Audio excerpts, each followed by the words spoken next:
e que nós vamos refletir sobre os dons espirituais, a importância desses dons para a gente. E mais uma vez eu gostaria de convidá-los a fechar os olhos e abrirmos o coração a Deus nesse momento, para que a palavra que Ele inspirou possa ser agora esse instrumento poderoso que alcance você e fale as suas necessidades, mas ao mesmo tempo nos chame e nos prepare para o serviço, que esse é o papel dos dons espirituais. Feche os seus olhos agora e vamos falar com Deus. Bom Deus e bom Pai, muito obrigado por todas as bênçãos que o Senhor tem nos dado neste lugar. Mas muito obrigado por, acima de tudo, nos dar as bênçãos maravilhosas da pessoa de Cristo Jesus, que vem até nós através do seu representante, que é a pessoa do Espírito Santo. Nós queremos descansar em Ti, Senhor. Nós queremos encontrar paz em Ti. Nós queremos encontrar esperança em Ti, mas também nós queremos Te servir. Servir como resultado do reconhecimento de Tua obra em nós. Que o Senhor nos abençoe mais uma vez nessa noite. Que o Teu Santo Espírito alcance cada pessoa que está aqui agora, neste local. Mas também alcance todas as pessoas que estão nos vendo ou a outras pessoas que nos verão em algum momento. Eu te peço, em nome de Cristo Jesus, nos dirija. Amém. Abra sua Bíblia, por favor, no livro de Efésios, no capítulo de número 4. Efésios, capítulo de número 4.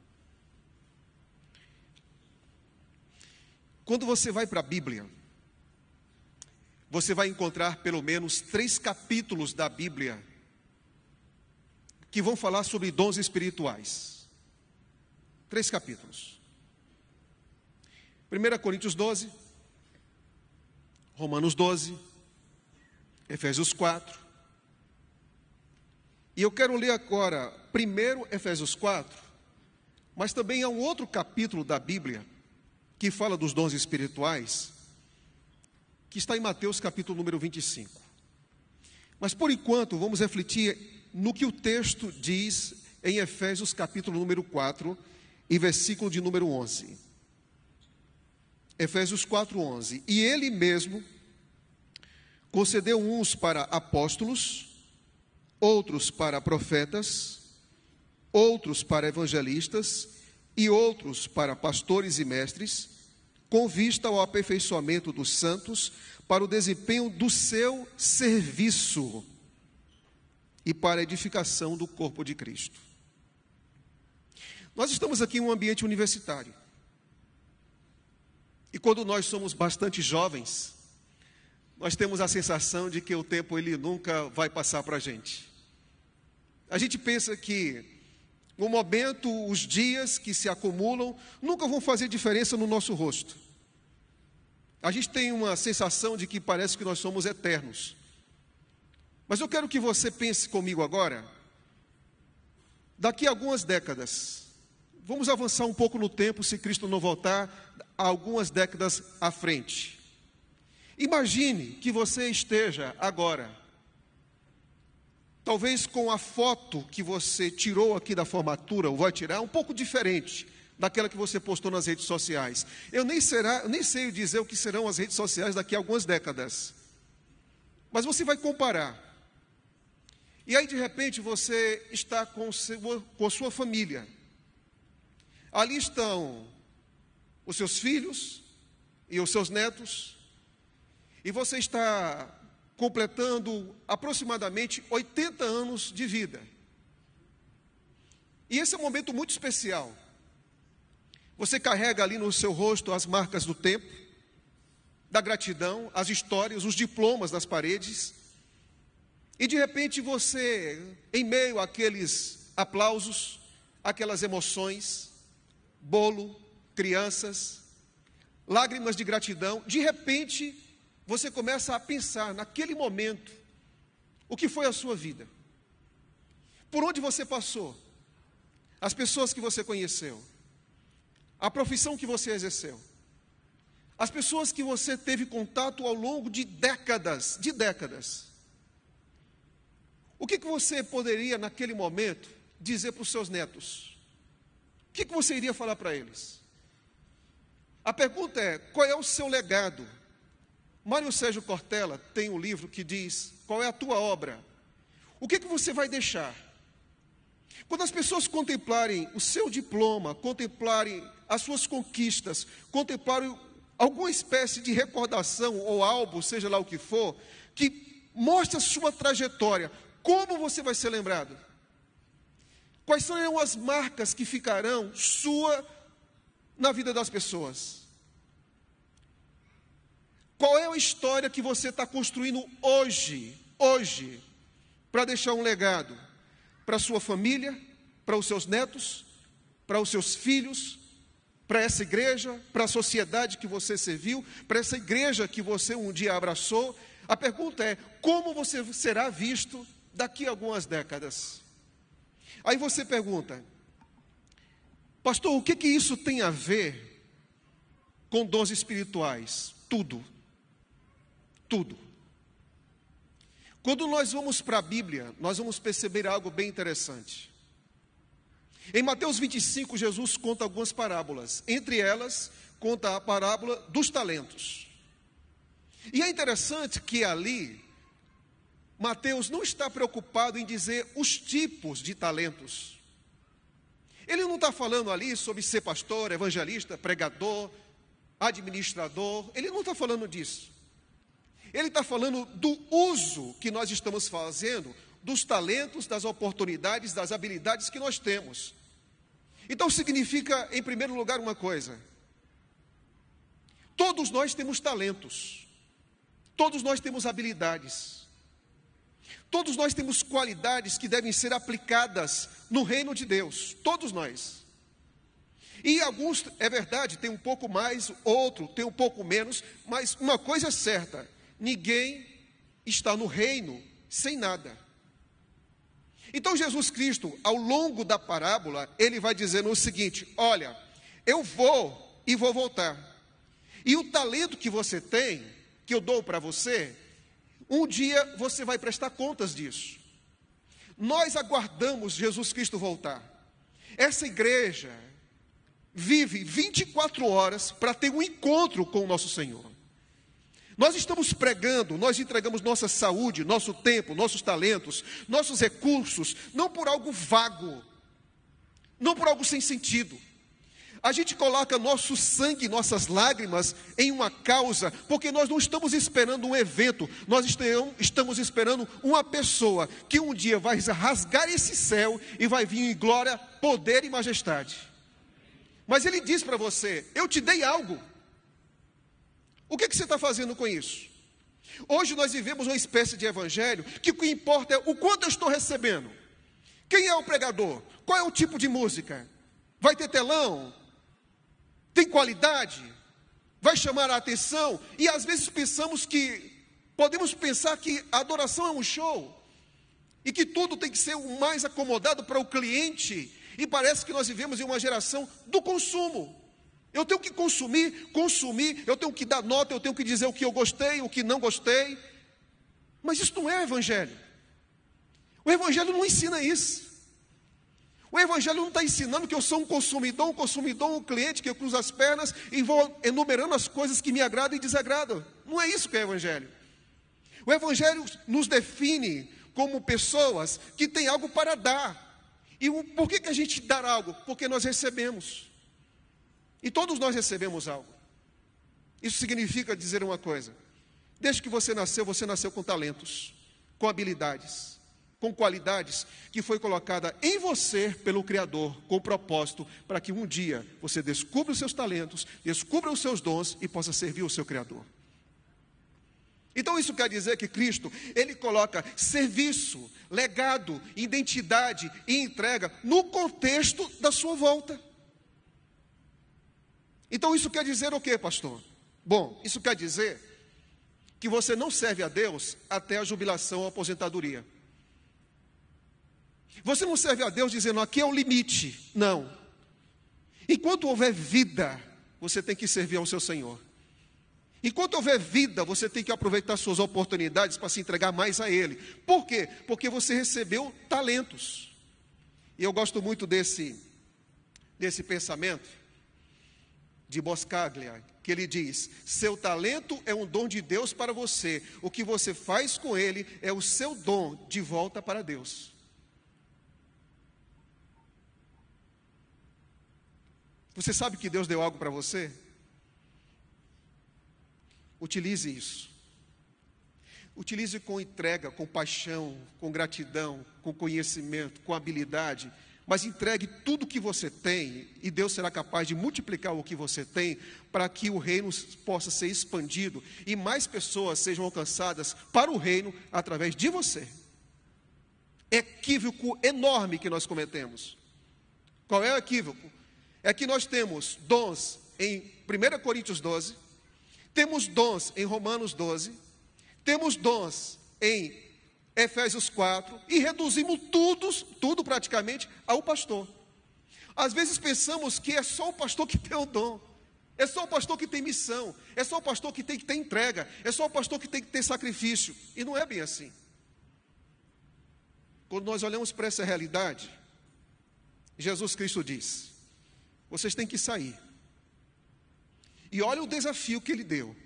Eu não quero que vocês alcancem Jerusalém e Judéia, ou até Samaria. O alvo, o propósito que Deus tem para nós, de alcançarmos, não é uma região, é o mundo inteiro. E Ele quer alcançar o mundo inteiro, através de quê? De pessoas, de mim e de você. E vem uma coisa agora que eu quero dizer, com muito carinho para vocês. É verdade que tem lugar a TV, e Deus usa a TV. É verdade que tem lugar, livro, papel, tem lugar, e Deus usa isso. Mas não terceirize seu ministério a coisas, ou a outras pessoas. Deus usa coisas, mas Ele quer usar você. Ser humano, pessoas, Ele quer usar você. Você. E quando você olha para o desafio da pregação, algo me chama a atenção. Que Cristo começa o seu ministério, e Ele toca em um ponto essencial para quem está começando o ministério, e que Ele diz o seguinte, a maneira que eu estou começando o ministério, eu quero que vocês também comecem. Quando você vai para Lucas, você vai ver lá, Cristo dizendo o seguinte, olha o que o texto, a atenção que o texto coloca para a gente é o seguinte, Cristo está lá em uma sinagoga, em um dia de sábado, e Ele diz, o Espírito do Senhor me ungiu. Ele me ungiu. Agora, me ungiu para quê? Para evangelizar. Todos nós que somos chamados para uma missão, ela é antecedida por uma coisa, por uma unção. Quando você vai para o livro de Atos, por exemplo, você vai perceber que a primeira coisa que Jesus Cristo pediu para os discípulos foi em Atos capítulo 1, versículo 8, diz, vão para Jerusalém e orem, vocês precisam de unção. Gente, olha, entenda aqui uma coisa. Deus vai concluir essa obra de forma extraordinária, daqui a pouco, antes de Jesus Cristo voltar. Mas para isso, é necessário que eu e você estejamos abertos à obra de uma pessoa em nós. A Bíblia diz que os dons espirituais são distribuídos por uma pessoa. E essa pessoa é o Espírito Santo, Ele distribui em nós. Ele vai dizendo para você, quando eu chego aqui e vejo as pessoas cantando, fico pensando, meu Deus, como eu queria cantar. O Espírito Santo fez o seguinte, Ele pegou o dom da música e me saltou. Ele deu um salto assim, e colocou em outra pessoa. Aí eu coloco às vezes no MP3, algumas coisas ali no carro, e com vontade de cantar, e minha esposa diz, oh meu filho, você tem tanta vontade, mas eu não tenho dom. Eu acho que eu ia fazer pós-doutorado, viu, pastor Henrique, em música, mas não ia dar certo. E eu tenho que reconhecer meus dons. E o que Deus espera de você? Descubra o seu, aí você diz o seguinte: pastor, como é que eu vou descobrir os meus dons? Eu tenho que fazer aquele questionário com 150 perguntas? Nada disso. O que você gosta de fazer? O que dá prazer a você? O que dá brilho nos olhos a você? O que você gosta de gastar tempos e mais tempo e mais tempo? Isso é o seu dom. Então você precisa utilizar isso de maneira sábia e dedicada para que o reino de Deus seja então expandido. 3 palavras em grego aparecem na Bíblia para falar de dons. Esses são os textos: carismata, pneumáticos e doré. E esses textos, todos eles, apontam um princípio. Que princípio? Aponta que aquilo que eu estou recebendo é um presente que Deus está me dando. Então isso quer dizer que aquilo que eu sei fazer, aquilo que eu posso fazer, não é fruto de algo intrínseco a mim. Tudo que você tem é um presente que Deus deu para você. Utilize esse presente com dedicação e com entrega, e você vai ver esse presente se multiplicar. Mas você precisa fazer isso. Algumas coisas a gente precisa entender sobre os dons. Paulo diz: ora, os dons são diversos, mas o Espírito é o mesmo. Ou seja, alguém prega, alguém canta, alguém lidera, alguém administra, alguém é hospitaleiro, alguém tem dom de cura, alguém tem o dom de línguas que nós entendemos que não são línguas estranhas, alguém tem a habilidade de construir, alguém tem outra habilidade que é ensinar. Agora ele está dizendo o seguinte: a fonte é uma só. Pode haver diversidade de dons, mas a fonte é uma só. E a fonte é o Espírito Santo. E também a diversidade de serviços. É interessante aqui uma coisa: Paulo não está dizendo que há só diversidade de dons, há também de serviços. Então isso significa dizer uma coisa quando nós tratamos de dons: a lista de Romanos 12, a lista de 1 Coríntios 12, a lista de Efésios 4, ela não é completa. Nem tudo está ali dentro. Não está ali dentro, não, pastor. Não está ali dentro. Tem muito mais. Aqui está falando de serviços. E há diversidade das realizações. Aqui está dizendo que eu posso fazer grandes coisas ou coisas pequenas, mas eu vou me realizar e vou produzir algo com aquilo que Deus colocou em minhas mãos. Então, dons, serviços, realizações. E o texto continua: mas o mesmo Deus é que opera tudo em nós. Isso significa uma coisa: não importa qual seja a habilidade que eu tenha, eu não posso receber glória de algo que não é meu. Isso significa, sabe o quê? Parece ser estranho quando você recebe um reconhecimento de algo que não é seu. É estranho que às vezes você receba o reconhecimento de algo que não pertence a você, mas que você recebeu de alguém. E aí nós vamos para algumas reflexões. Eu recomendo a leitura desse livro, do pastor Jair, que ele diz o seguinte: não limite os dons do Espírito apenas aos que estão listados nas epístolas paulinas. Deus poderá lhe dar outros dons que não foram listados por Paulo. Agora, algumas coisas me chamam a atenção. Paulo diz o seguinte, que os dons espirituais, ele começa a dizer o seguinte, que nós somos como se fosse um corpo, e que todos nós devemos cooperar nesse corpo. Então a cooperação desse corpo significa que eu tenho uma contribuição a dar nesse corpo que é de Cristo, que é a igreja. John Wesley disse: faça tudo o que puder, com todos os recursos de que dispuser, de todas as formas que puder, em todos os lugares que puder, sempre que puder, a todas as pessoas que puder, enquanto você puder. Você sabe como foi que eu conheci a Cristo? Eu estava em casa, gente. Um dia de domingo, em casa. De repente veio um senhor. E esse senhor veio me visitar. Na verdade, ele veio buscar água na casa da vizinha, veio tomar água, que a vizinha era nora dele. E quando ele foi lá, a casa estava fechada. Por uma jesuicidência da vida, a casa estava fechada. E ele então foi para a minha casa, que ficava ao lado, que minha mãe era amiga dessa senhora.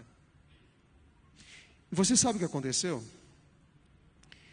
Ele foi, entrou em casa e disse: olha, a sua vizinha não está em casa. Eu queria muito estar com ela agora, mas a casa está fechada. Você me recebe? E a minha mãe disse: claro, pode entrar e sentar. Só estava eu e minha mãe em casa. Aquele senhor, ele tinha uma presença extremamente especial, muito diferente. Uma calma tremenda, uma serenidade que tocava. Eu tinha 16 anos de idade. Naquele momento eu disse: eu gostaria muito de ter o que esse homem tem. Eu não sei nem o que ele tem, mas eu gostaria de ter o que ele tem. Ele começou a falar, a conversar, a falar, a conversar. Eu achei ele muito inteligente. E aí eu perguntei para ele o seguinte: o senhor fez o quê? O senhor é formado em quê? Ele disse: teologia. Não sabia nem o que era isso. Aí eu fui então lá para a biblioteca do meu pai. Aí peguei aquele aplicativo, aquele dicionário pretinho. Assim, mais ou menos assim. Para descobrir o que era isso. Aí eu fui, folheei, peguei, descobri então o que era teologia. Me sentei com ele. E você sabe o que ele fez comigo? Ele disse assim: jovem Lucas, eu posso orar com você? E eu disse: claro, você pode orar comigo.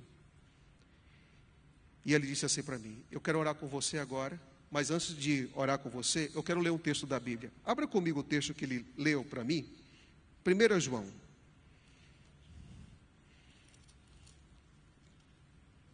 Capítulo número 3. 1 João 3.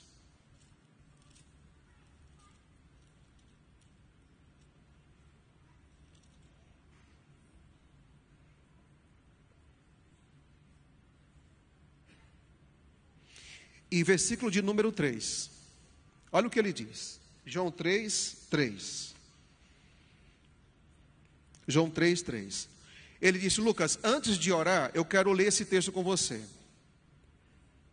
Olha o que ele diz. E todo aquele que tem essa esperança, ele falou da volta de Cristo, se purifica a si mesmo, assim como ele é puro. Ele estava dizendo para mim: eu acredito, Lucas, que Cristo vai voltar. E eu quero dizer para você que o jovem, você 16 anos, que nunca foi para a igreja, nunca leu Bíblia, não sabe nem o que é crença, não sabe nada disso. Eu quero dizer que Cristo vai voltar e você precisa se purificar para se encontrar com Ele. Eu disse: tudo bem. Aos 16 anos de idade. 6 meses depois, eu estava descendo o tanque batismal para ser membro da Igreja Adventista do Sétimo Dia. Você sabe por quê? Porque alguém usou talentos, dons e oportunidades para expandir o reino. Sabe quem era esse pastor? Essa pessoa, um pastor que já tinha 6 anos de jubilado. Quando ele entrou na minha casa, o evangelho entrou na minha vida. Deus coloca pessoas em sua vida, não para você terceirizar. Não para dizer: não, tudo agora é o pastor, tudo agora é o teólogo, tudo agora é o evangelista. Deus colocou pessoas em sua vida. Você não está dentro de um quarto de internato com alguém por acaso. Você não pode passar 6 meses dentro de um quarto com alguém que precisa ouvir de Cristo e você não fala. Você passa 1 ano e não fala. Você joga basquete, vôlei, participa das sociais, vão juntos para a escola, estudam juntos, mas não gastam tempo para falar de Cristo. Nunca mais essa oportunidade vai acontecer de novo. Nunca mais isso vai se repetir. Deus coloca pessoas em sua vida, não é por acaso. Deus coloca pessoas em sua vida para que você alcance pessoas para o reino dele. No dia que aquele homem entrou na minha casa, o evangelho entrou na minha vida. Agora, veja algumas coisas que me chamam a atenção. Peter Wagner, um grande especialista sobre dons, ele diz o seguinte: Deus não dá dons aos crentes para os quais ele não tem um chamado. E nem ele chama alguém para fazer algo sem primeiro equipá-lo com o dom ou os dons necessários para tanto. Então isso quer dizer que quando Deus chama, às vezes você olha assim, o pastor foi chamado, ele vem, ele conta a experiência, algo tremendo da vida dele, tremendo. Mas o pastor foi chamado, ele tem história, mas também você foi chamado e você tem história. E aí eu quero concluir com algumas coisas com vocês. Primeiro, dá uma olhadinha nessa tela aí. É possível ver que é um desbravador, correto? Essa imagem eu tirei há 3 semanas atrás. Tirei essa foto há 3 semanas atrás. Sabe onde é que eu estou aqui? Eu estou no interior do Maranhão. Se você olhar, não, pastor, está tudo bem. E parece que esse líder de desbravadores é alguém que é muito preparado. Porque parece que tem muitas especialidades. Foi no dia dos desbravadores que eu estive com esse rapaz. Você sabe o que é que me chama a atenção? É que ele é regional dos desbravadores. Ele é regional. Até aí tudo normal, né? Mas tem um detalhe. Ele é cego. Ele é cego. E tem um segundo detalhe. Sabe qual é? Ele é especialista em nós e amarras. Nós e amarras. O clube dele tem uma quantidade enorme de garotos. E quando ele tem tempo, sabe o que ele faz? Ele visita todos os garotos. Você já parou para pensar nisso? O que Deus tem colocado em suas mãos? O que você tem feito com aquilo que Ele tem colocado aqui nas suas mãos? Daqui dessa escola vão sair arquitetos, advogados, teólogos, pastores, e a lista é enorme. E quando você pensa nisso, em profissão, veja um dos textos mais fortes que eu já vi na vida, sobre a minha profissão e a minha missão.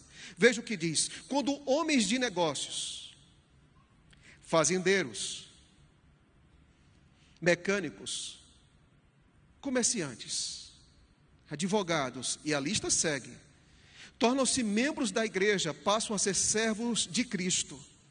E embora seus talentos sejam inteiramente diversos, a responsabilidade que lhes cabe de promover a obra de Deus, mediante o esforço pessoal e com seus recursos, não é inferior à do pastor.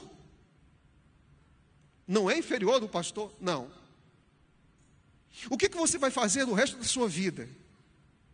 Você vai ser uma professora que vai ensinar? Deus está te dando isso para que você tenha um ministério. O que você vai fazer o resto da vida? Vai ter um escritório de advocacia? Deus vai colocar isso em suas mãos, para que através disso você cumpra o seu ministério.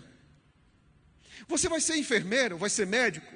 Deus vai colocar você dentro de um hospital, dentro de um consultório, dentro de uma clínica, para que você exerça o seu ministério. Você vai ser um empresário? Deus não quer que você seja apenas fiel aos dízimos e às ofertas, mas que você utilize os canais que você tem para pregar o evangelho com as pessoas que Deus vai colocar perto de você.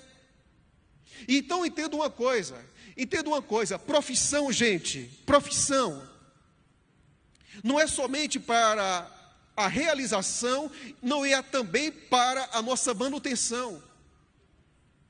A profissão que você tem não é somente para a sua realização e também para a sua manutenção, para que você pague contas e você esteja fazendo o que você gosta. Tem um terceiro elemento aí. Deus está colocando oportunidades para você. Alguns vão chegar aqui até o final do curso com suor, sangue e lágrimas. Outros talvez nem com tantas dificuldades. Mas tudo o que você alcançar na vida é um presente do Criador.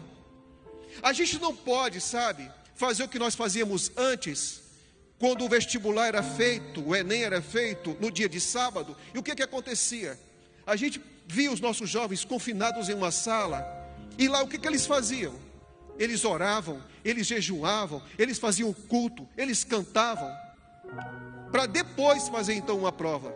Aí vem uma coisa: você não pode começar tão bem, com Cristo tão no centro, e depois esquecer disso. Deus quer te usar. Essa obra não vai ser terminada por causa de pastores, vai ser também conosco, e nós somos felizes por isso. Deus escolheu você. Pelo resto da sua vida, Deus vai colocar em sua vida pessoas que somente a sua profissão e os seus talentos podem alcançar. Não terceirize isso. Não terceirize isso. Então, um dia, Cristo vai vir a essa terra. E nós esperamos que Ele venha em nossa geração. E quando Ele voltar, Ele vai chamar vários nomes. Vários nomes. O peso do seu nome estará na boca de Jesus Cristo, nos lábios de Jesus Cristo. E quando Ele chamar para um grupo de pessoas, Ele vai dizer o seguinte: servo bom, servo fiel. Eu fiquei pensando, o que é servo bom e servo fiel?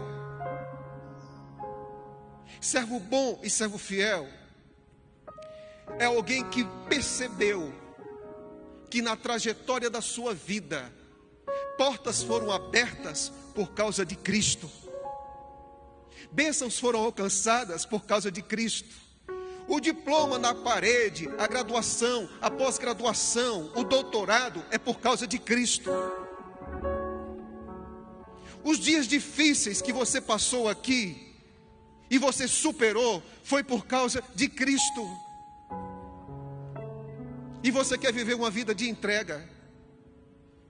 Não faça parte, em nome de Jesus, não faça parte de uma próxima geração que vai só exigir, vai só consumir, vai só criticar e vai só pedir algo que vai saciar os seus desejos modernos, contemporâneos, centralizados no ser humano. Não faça parte dessa geração, faça uma parte de uma geração de servos que dão o seu melhor para que o seu Senhor volte logo.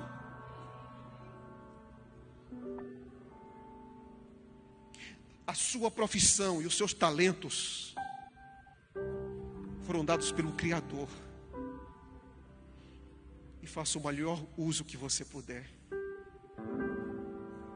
A missão não é nossa, não é minha apenas e dos pastores que estão aqui. A missão é de todos nós. E eu pergunto, você crê nisso? Você quer usar os seus dons para isso? Eu queria concluir apresentando a história desses rapaz aqui, Cardoso. O Cardoso, um dia ele, no salão de belezas, trabalhando lá como cabeleireiro, ele encontrou uma pessoa que falava muito bem de Jesus Cristo. Muito bem de Jesus Cristo. Várias e várias e várias e várias vezes. E um dia o Cardoso entregou sua vida a Jesus Cristo, num ambiente de trabalho. E você sabe o que é que o Cardoso fez? O Cardoso transformou o salão de beleza dele em um campo missionário. Em um campo missionário. O Cardoso hoje, ele dá cursos toda semana de como cortar cabelos, mas não é só isso. Junto com essa habilidade tremenda, ele também dá estudos bíblicos. Unir missão à profissão, unir missão ao talento. E eu quero perguntar a você hoje aqui: como foi que nós começamos essa reflexão dessa noite? Daqui a algumas décadas, você vai olhar para trás qual é o seu legado. Que o legado da sua vida,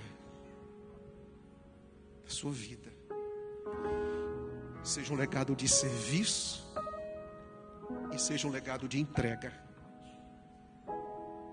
E você pergunta: pastor, qual é a motivação para isso? Qual é a motivação para isso? Existe um princípio na vida. Você nunca fala de algo que você não experimenta. Quanto mais você viver para Cristo, mais os seus olhos vão brilhar. Quanto mais você viver para Cristo, mais você vai querer falar dele. Não dá para amar Jesus sem falar dele. Não dá. Não dá para amar Jesus e ser frio. Não dá para amar Jesus e ser indiferente. Não dá para amar Jesus e viver a vida cristã de qualquer maneira. Não dá. Porque o que Ele fez em nós, a revolução extraordinária, as promessas tremendas, a atuação misericordiosa, a ação no céu, o envio do Espírito Santo, a certeza que Ele vai voltar, deveria nos inspirar muito mais. Muito mais. E nessa noite, quero fazer uma pergunta. As décadas estarão aí diante de você. O que você vai fazer da vida? A sua vida vai ser uma vida centralizada em você, ou sua vida vai ser uma vida centralizada em Deus? Você vai aceitar todos os aplausos que vão apontar para suas conquistas, ou você vai direcionar tudo para a razão da sua fé, que é Jesus Cristo?